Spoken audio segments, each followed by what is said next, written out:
Hello, we'll revisit problem 10 again, this time using the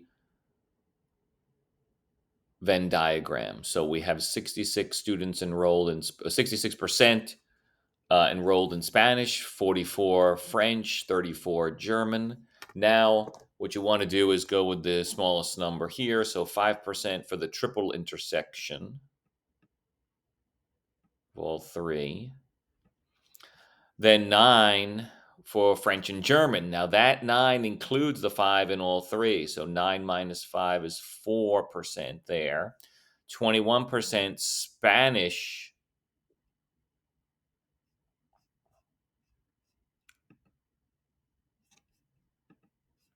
Excuse me. It was 9% was French and German. 9 minus 5 is 4. So that should be the overlap down at the bottom. French and German. Okay, then 21% is Spanish and German, but again, 5 was already accounted for in all three. 21 minus 5 is 16. 26% Spanish and French, again, minus the 5 in the triple intersection, leaves us with 21. Now we use the amounts for each category. So we have 34 total in the German circle. We've used up 9 and 16, 25. 34 minus 25, there's 9 left. 44 in the French circle, we've used up 21, 5, and 4, which is 30, so that leaves 14. In the Spanish circle, it's 21, 5, and 16, which is 42. 66 minus 42 is 24. Probability of G union S. So from the chart, you can just take the G circle. Excuse me. Either way, if you take the S circle, you have 66, and then just stuff that we didn't count already, 66 plus the additional 4 and 9. 66 plus 13 is 79. G and S prime. We're inside the G circle, but outside S. So that's the 4 and 9 again. That's 13. Now, part C, G, probability G given S and F. So within S and F, inside S and F, inside the overlap of S and F, which was 26, we want to know the probability of G. So that's 5 out of the 26 in that restriction. So it's 5 out of 26. S and F and G prime. So S and F is 26, but we want to be outside of G, so that's 21. Given that we're within the S circle, so it's the 21 over the S circle, 21 out of 66, which reduces to 7 out of 22. All right, so that concludes the alternate strategy there for number 10.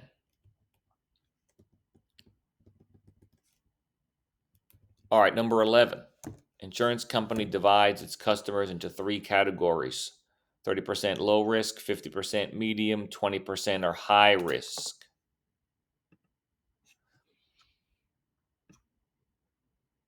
The probability of a low risk driver filing a claim over the next year is 5%.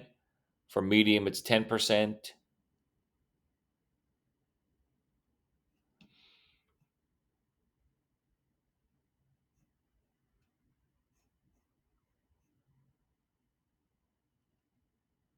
And then this should be high risk here.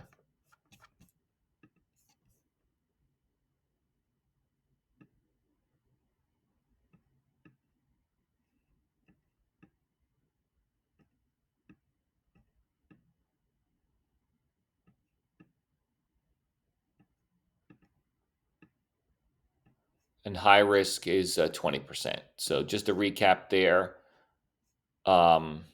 low risk was 5%, medium is 10, high risk is 20%. What's the probability a random selected customer is high risk given that they will not file a claim? in the next year.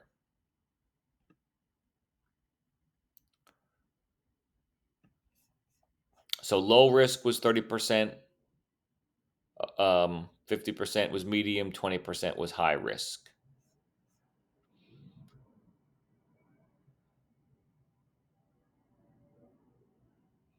Now, what's low risk and filing a claim? So that's going to be 5% of the 30%. For the medium, there's a 10% chance of 10% of 50%. And for the high risk, there were 20% of the customers, and there's a 20% chance of a claim there. So 0.20 times 0.20. Now, what's the probabilities for no claim? It's the opposite probability. So it's 95% times 0.30, 90% times 0.50, 80% times 0.20. So what are we looking to find here? We want to find the probability that a randomly selected customer is high risk given no claim. So it's the probability of high risk and no claim divided by the probability of no claim.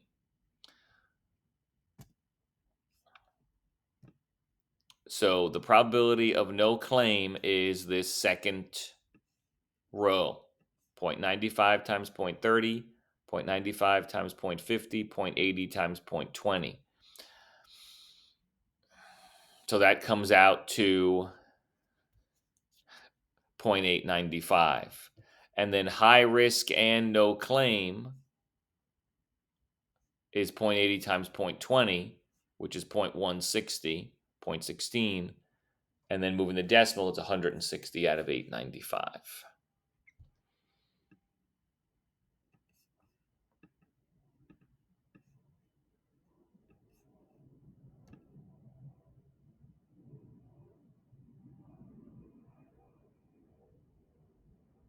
All right, number 12. We flip a fair coin 5 times, make a chart of the possible number of heads and the probabilities. Probabilities must add up to 1. So we want to see the chart here. You can use a shortcut to check, but you have to do the chart out here according to these instructions. So we're flipping 5 times.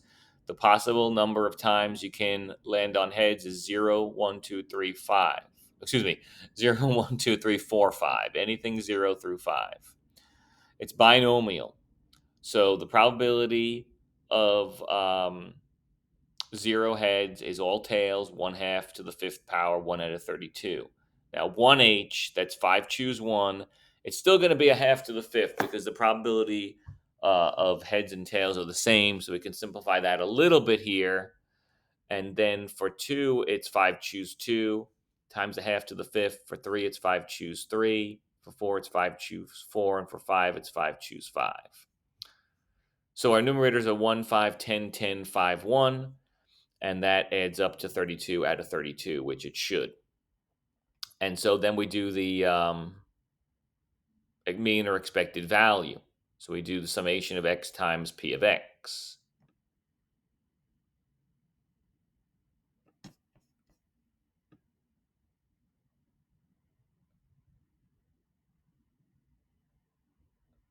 So it's 0 times 1 out of 32 plus 1 times 5 out of 32 plus 2 times 10 out of 32 and so on. And that leaves us with 80 over 32, which reduces down to 5 over 2, which is the same thing as n times p. N is 5, and the probability of success is 1/2. So the expected value is 5 over 2. Now the second moment is the expected value of x squared. So it's just summation x squared times p of x. So 0 squared times 1 over 32, 1 squared times 5 over 32, 2 squared times 10 over 32, and so on. Expected value of x squared is 15 over 2. The variance is the expected value of x squared minus the mean squared. So it's 15 over 2 minus the mean was 5 over 2. Quantity squared is 25 over 4. Common denominator of 4.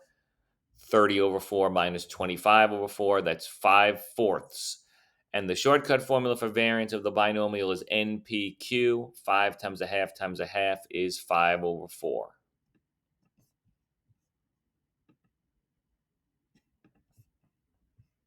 So that takes care of number 12.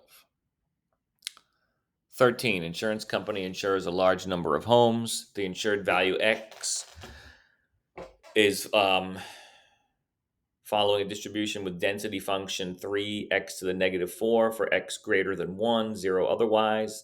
Given that a randomly selected home is insured for at least 1.5, calculate the probability is insured for less than 2. So it's the probability that x is less than 2 given at least 1.5, greater than or equal to 1.5. So it's the probability of the intersection of those divided by the probability of the given. Now, the probably the intersection is you have to be between 1.5 and 2. Again, this is continuous, so the edges, the exact values don't matter. Any particular probability of a single value is 0. So the less greater than or equal to or strictly greater than doesn't matter in the continuous case. So the intersection is that we're going to be between 1, 5, and 2. So we're integrating from 1, 5 to 2. And then the given is greater than or equal to 1.5. This should be 1.5, should not be negative.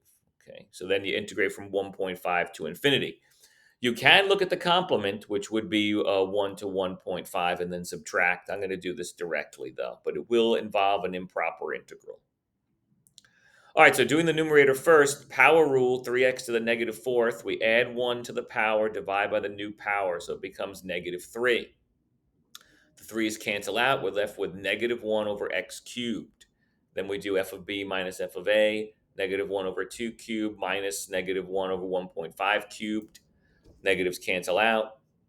Calculate this, it's 0.1713. Now, the denominator requires an improper integral from 1.5 to infinity, so we write it in limit notation. B goes to infinity. Same antiderivative, though. Power rule, still the same thing. Negative 1 over x cubed from b to 1.5 to b. Upper limit minus lower, it's negative 1 over b cubed minus negative 1 over 1.5 cubed. Now, b is going to infinity, and it's in the denominator. It's a constant over infinity. So this limit here, negative 1 over b cubed, this limit, this expression will approach 0. This will approach 0. And so our limit is just positive 1 over 1.5 cubed, which is 0.2963. So the final answer is the division of those values, the 0.1713 divided by 0.2963, which is about 0.578.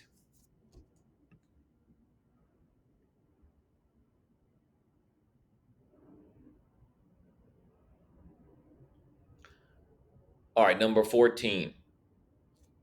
Company prices hurricane insurance using the assumptions in any calendar year there's at most one hurricane. The probability of a hurricane in any year is 0.05. The number of hurricanes is number of hurricanes per year is independent.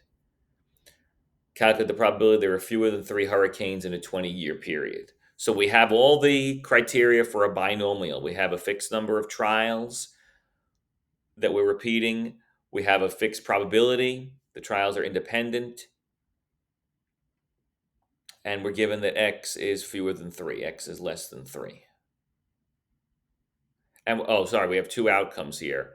Either a yes or no. It's only one, at most one hurricane per year. So either there is one or not. So it's 2 outcomes.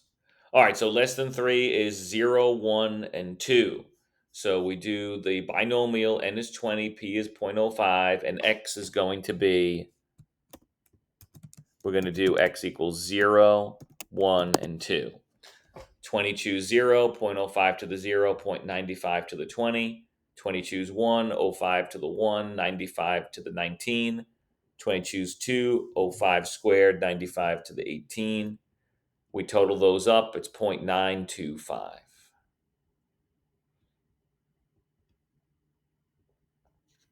All right, MAT 681, given a continuous uniform distribution, find the moment generating function, the mean and variance. So moment generating function, it's continuous, integral e to the tx times the density 1 over b minus a. 1 over b minus a is a constant that can be factored out. Integral of e to the tx is e to the tx divided by t. Plug in the limits, it's e to the tb over t minus e to the ta over t. We can write that in the common denominator form, e to the bt minus e to the at over t. And then you can use a power series.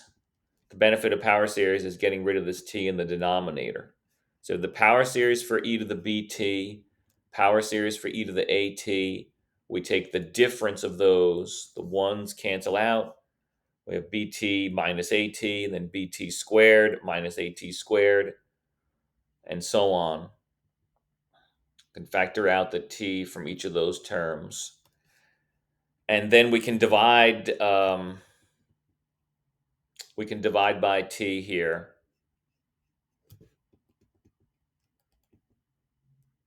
And so we get the power cancels out. B minus a times t over t is just b minus a. T squared divided by t is t to the first. T cubed over t is t squared, and so on.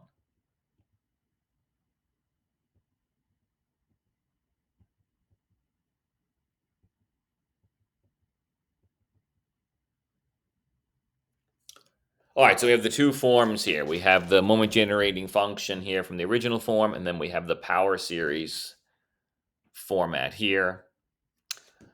Now, again, taking the derivative here, working with the power series situation, we have a constant in front, 1 over b minus a. Derivative of b minus a, the constant is 0.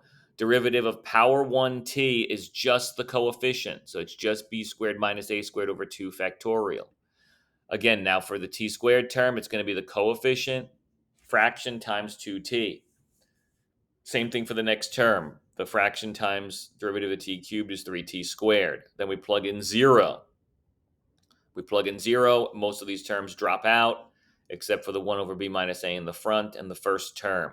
So we're left with 1 over b minus a times b squared minus a squared over 2, factored into b minus a, b plus a. B minus a cancels out. It's b plus a over 2 is the mean.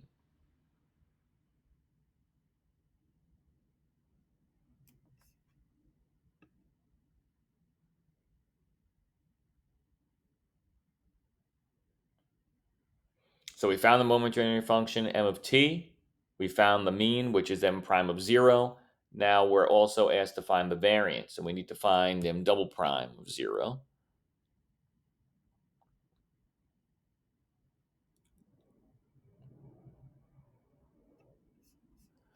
All right, so we take the derivative of m prime. Again, the coefficient, the constant out front, 1 over b minus a stays. The first term is a constant, goes to 0. The next term is power 1. We just get the coefficients. The power 2 term, derivative of 3t squared is 6t. The constant stays. Plugging in 0, everything drops out except for the 1 over b minus a and the b cubed minus a cubed over times 2 over 3 factorial. And then you can factor b cubed minus a cubed. It's b minus a, b squared plus ab plus a squared.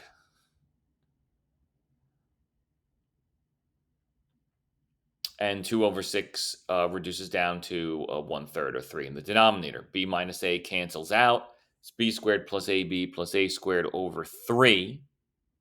That's the expected value of x squared minus e of x quantity squared, which was a plus b over 2. So it's a squared plus 2ab plus b squared over 4. Common denominator of 12. Multiply the first fraction by 4 over 4. Subtracting, we get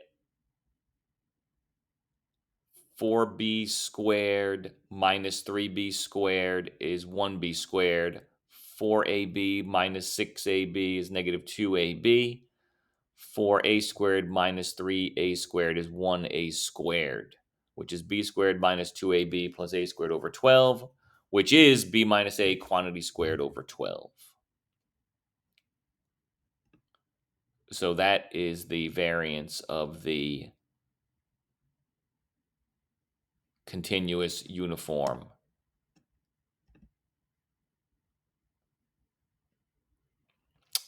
random variable on AB.